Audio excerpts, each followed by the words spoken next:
Gaano katagal yung musical? Mga 2.5 or 3? It depends on the musical, but we're running from hours or Yeah. hours. Read the bagets. We run. Hindi, yung show namin is like 2 hours.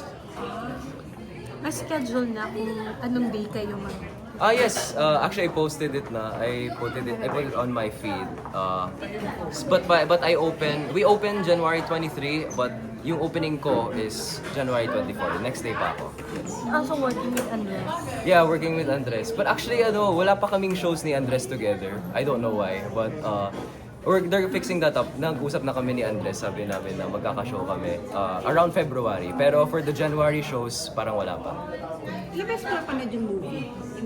Yung movie version, pero pinanood ko siya nung parang 4 times ata. 4 times ko siya pinanood. Nag-audition ka for the role? Yes, nag-audition ako for the role. Kasi the role is not, it's not under Star Magic. It's under PETA and Viva. So, actually, I think I was the only Star Magic to audition. Besides from Ate Carla La Forteza. And, sobrang grateful ako na nakuha ko ng Viva. And I'm super thankful din na pinayagan din ako ng management, Star Magic, na gawin ng project na to. Kasi, syempre gusto nila for my growth din. No? And na-miss ko talaga ang mag-theater. Kasi yun talaga passion ko. How was it working with Viva Artist? Sobrang bait nila. Yeah, super chill. Super chill lang. And I'm grateful din na tinanggap din nila ako na kasi iba-iba rin kami. Meron din isa kaming GMA artist, si Jeff Moses naman. At Cornerstone na si Noel Gomia. And sobrang thankful ako na they welcomed us with open arms. Ano to? Decision mo na mag-audition? Decision ko mag-audition. Hindi ako encouraged Walang to do. nag-encourage na, Yeah. Uy, may audition ng ganito. I'm sorry? Walang nag-encourage na, uy, may audition. Hindi, nakita ko lang sa Facebook we're open, we have auditions for Bagets the Musical. Tapos, pinakita ko sa manager ko, sabi niya, okay lang, you can do that. Kasi, syempre, gusto namin mag-grow ka. Kahit ibang management, we want you to grow. Kanino nga ulit character yung... Yung kay Raymond Lauchenko, yeah. Actually, I auditioned for 2 roles. Yung role ni Aga Mulak and yung role ni Raymond Lauchenko. Pero, mas na-feel ko yung Raymond Lauchenko. Hindi start na ba ito ng pagiging solo niyo ni Alex? Or are you still a love team? No, we're still a love team. Like, we did a prod in Vancouver. Yeah. Pero kung ikaw yung papipiliin, mas gusto mo ba na to stay in a love team? Or Why not do to a solo both? career? Why not do both, ate?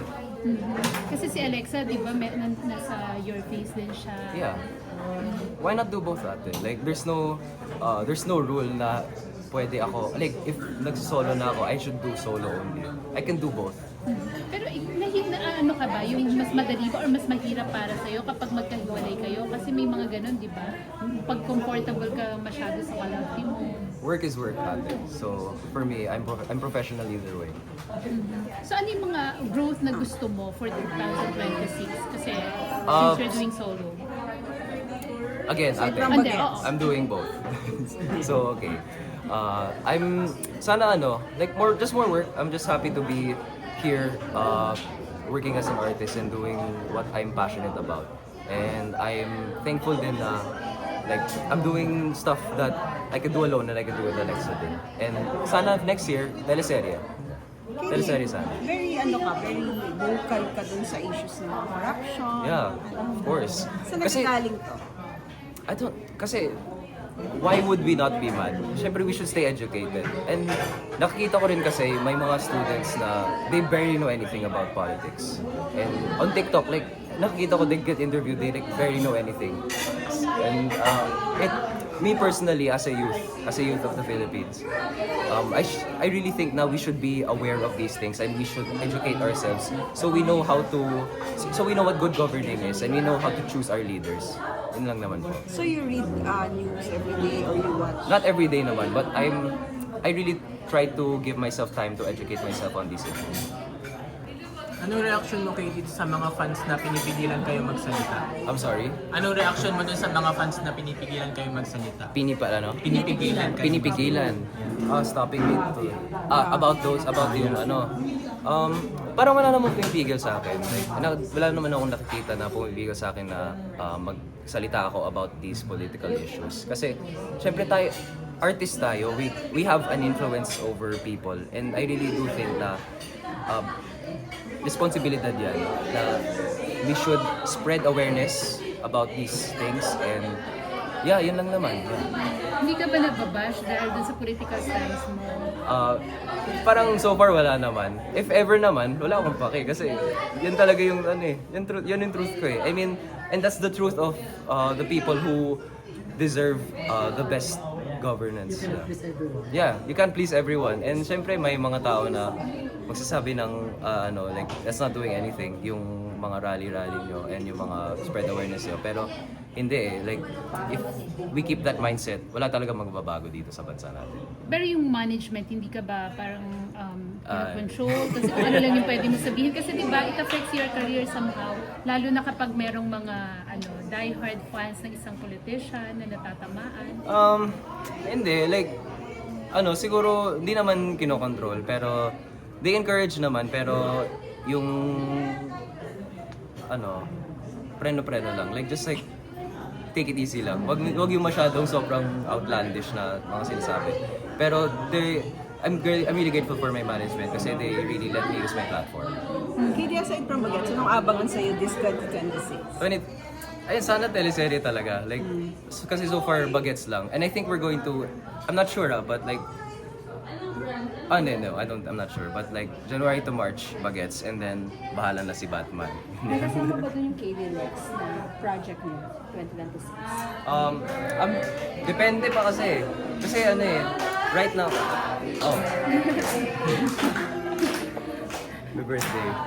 Kasi, like, 2026, I'm not so sure kasi kung ano mangyayari.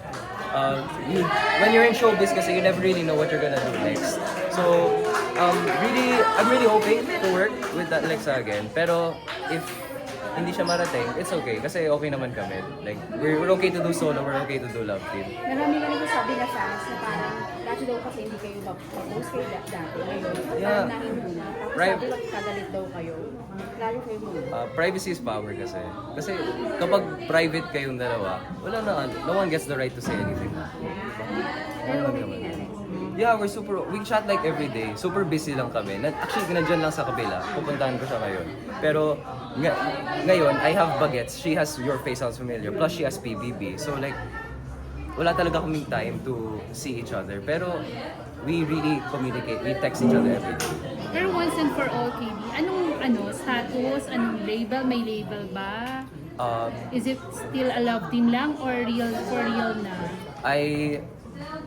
I don't think I owe anyone that answer naman. I don't Since know. you're public figure, di ba? Syempre the fans are also asking, ano ba talaga yung, what's going Yeah, I'm on? a public figure, but my private life's not part of that. Okay. Thank you, KD. KD, reaction mo na lang sa mga performance ni Alexa. She's really good. Top 10, top 10. She's like top 1 niya Chappell Roan, top 2 niya Britney Spears, tapos Jenny. Yan talaga Solo for me. picture ka. Okay, thank you po. Thank you, KD.